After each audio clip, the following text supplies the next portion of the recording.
In this video, we're going over the pros and cons of Edgewater, Florida. If you want to find out more, make sure you stay tuned.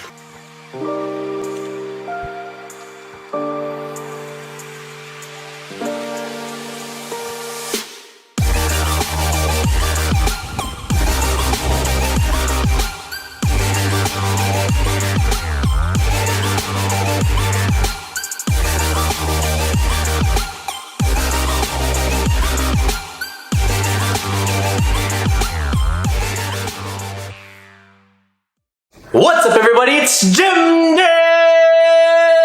and Bubba with the For Sale team right here in Edgewater, Florida. If you're new to the channel and you want to know everything about working, sleeping, playing, eating, buying, and or selling anywhere here in the Edgewater area, make sure you subscribe and hit that little bell so you're notified every time we release a new video. We have people reaching out literally every single day, and we love it. Whether it's buying, selling, moving, or relocating, make sure you reach out, shoot me a call, text, email, message in a bottle, or schedule a Zoom in the link down below. However you need to reach us, we've got your back when you're moving to Edgewater, Florida. Let's get into it. So Edgewater, Florida is a beautiful, beautiful spot. It's going to be south of New Smyrna, and it's going to be one of the last cities before you hit a nice long strip of driving. And then about an hour or so down, you've got Cocoa Beach, and that's the next significant, area down south. There's like Mims and Titusville down there as well. We're not from here. We're discovering this area as we're going along. We're, seeing the sights, seeing what exactly there's to do, what exactly Florida is like for someone that is not from here. And so that's the experience that we're bringing to you. That's what we're kind of highlighting. That's what we're kind of showcasing. So that way, when you make the transition to Florida, you're already well versed. You already know where all the spots are. You already know where the restaurants are, where to take your dogs, where to take your kids, where to go on the beach. You already know it all. So that's our goal here on living in Daytona Beach. And this is the pros and cons of living in Edgewater. Let's get into it. All right, first on our list is, and if you've seen your other videos, you're gonna hear it again, it's the weather. And because it's so important. The weather is really beautiful here. Most of the time, like right now it's January. I think it's in the 70s today. Just perfect, it's beautiful. It feels like Southern California. And, but it does get a little breezy. But let's say during the summertime, it just gets really stinking hot. There's a ton of rain. But it rains for only like 15 minutes at a time, so you get your spots during the day. So you can go down on the beach, you might get a little rain for like 15 minutes and then it's sunny again. The rains are crazy. They're like torrential tsunami rain, but they're sideways, cats flying through the air, things like that, alligators. Yeah, so the weather's really hot during the summer.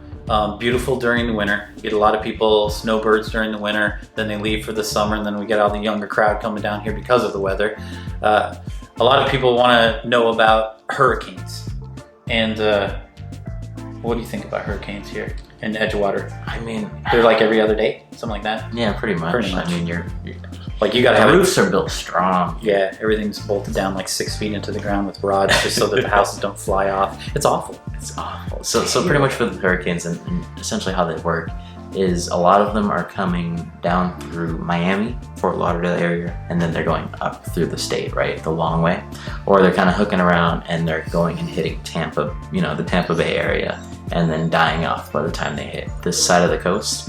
It's not really affected in the same way that you would be down in Miami. So just a couple things to keep in mind about the hurricanes. It is a very, very big issue that we get asked a lot, and it ends up not being as big of a deal as you think. So. It's actually like a pro for if you like big tasty waves and you like to surf, because the hurricanes always bring really big tasty waves. They're beautiful. So if you're a surfer or like waves for some odd reason, body surfing, whatever, hurricanes are a good thing for us. Yeah, and you have beautiful beaches right next to you, right there in Edgewater.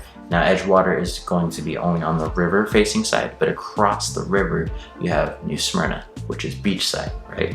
So you have Bethune Beach right there, which is absolutely stunning. But most of it is private. You have Cape Canaveral, which is going to be just south of Edgewater. It's a really long strip. Essentially, it's like the back doorway into NASA. So kind of keep that in mind. It's a really cool, really pretty area. And you can see the rockets launching, like when Elon Musk sends something up into space, which is like, it seems like every other day. All his satellites for his Starlink thing going on, they're just launching. It's crazy. Constantly launching. You can see the launches go off. It's pretty cool. And when those launches, and you have the sunset hitting the launch, oh, it's crazy. Beautiful. Beautiful. Edgewater, Florida is not somewhere that is immune. You've guessed it, the rest of Florida, if you've looked into it at all, is literally overrun with bugs. Bugs are everywhere here. It's a subtropical climate, so bugs literally thrive. I'm from the Philippines. It's the same shit. Everybody's from the Philippines, so they know what that is. Yeah, big bugs, big scary. Big they fly. The cockroaches, they're little chihuahuas and they fly. Okay, so just nah. The bugs you're gonna see here are like fire ants, and those are probably the worst if they get you. For some reason they don't get me, but they love him, so we'll be excuse me. We'll be disc golfing. He'll be standing there all of a sudden. He'll be smacking his legs around because they just like, you stand in a pile. You don't even notice them, man. It's like they all come up at once, and then like they're like 3, 2, 1, play, and they go. It's awful. It's awful. There are some cool bugs here though that you see. Like they've got some like, what are they called?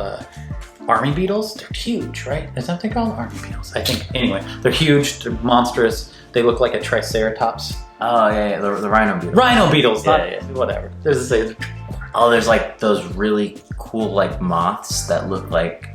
I'll throw a picture of one up. One we just found. It's crazy, but they look like little like abominable like snowmen.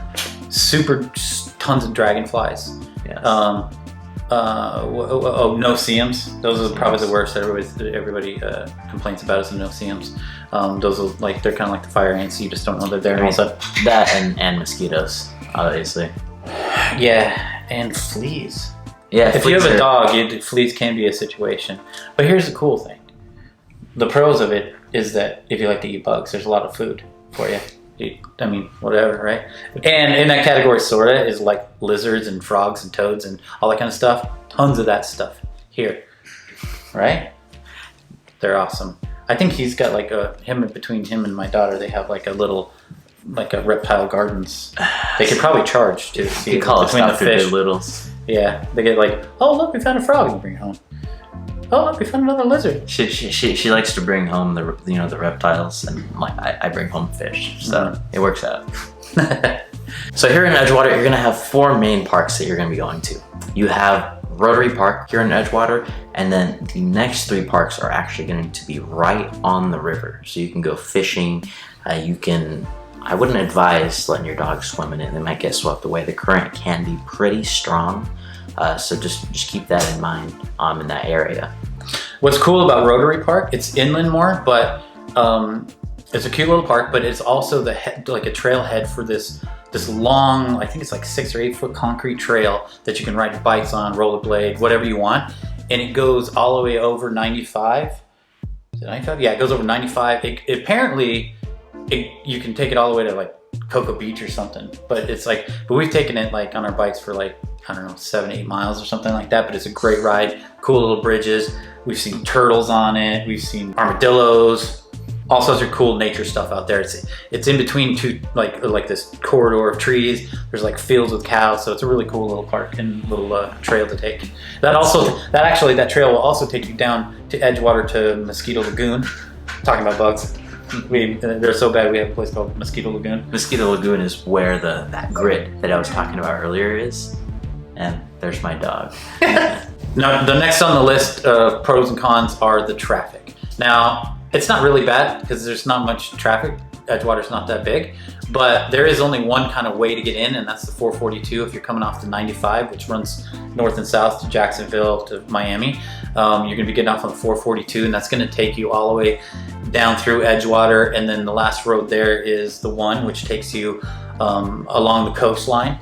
North and south, so that'll take you to Port Orange, Daytona, all that kind of stuff, or it's going to take you down. You're going to hit Cape Canaveral through that way and just follow that down the coast. So during peak rush hour times, the only traffic that you're really going to be getting is getting off of the 95 onto 442, and also when you're coming north-south on the 1. So pretty much every single main road in Edgewater is going to be busy during those times, but, yeah. But during the rest of the time, there's no traffic. Yeah, and again, you have the bike trail too that goes up and down the 442. Which doesn't get that much traffic either. Is it 442? I don't know if it's that, but anyways, there's bike trails everywhere. Very bike-friendly area, and golf cart friendly area. But as far as traffic, there's the Voltron, public transportation if you want to take that. So there are options as far as public transportation, and it's not that big of a place. You could walk if you want to. But as with anywhere here in the Daytona Beach area, you can always take a boat as well. Boat. So those are the pros and cons of living here in Edgewater, Florida. If you're still thinking of making the move, you've got to reach out, shoot me a call, text, email, message in a bottle, or schedule a Zoom in the link down below. But you do have to reach out, otherwise we don't know that you need our help. So don't be scared. Reach out to us. Also, if you're new to the area or you're coming in from out of state but you're moving here, you don't necessarily want to buy a home, you're thinking about renting, we have a great lease option program, rent to own program. We'll leave a link in the description below so you can check that out. It's one great way to come live in the area, secure a property, and not have to be tied to that property forever. If you don't like the area, we can move you somewhere else. However you need to reach us, we've got your back when you're moving to Edgewater, Florida. Thanks for watching. Hey, if you want to check out our other videos, check them out here and here. Go! Go!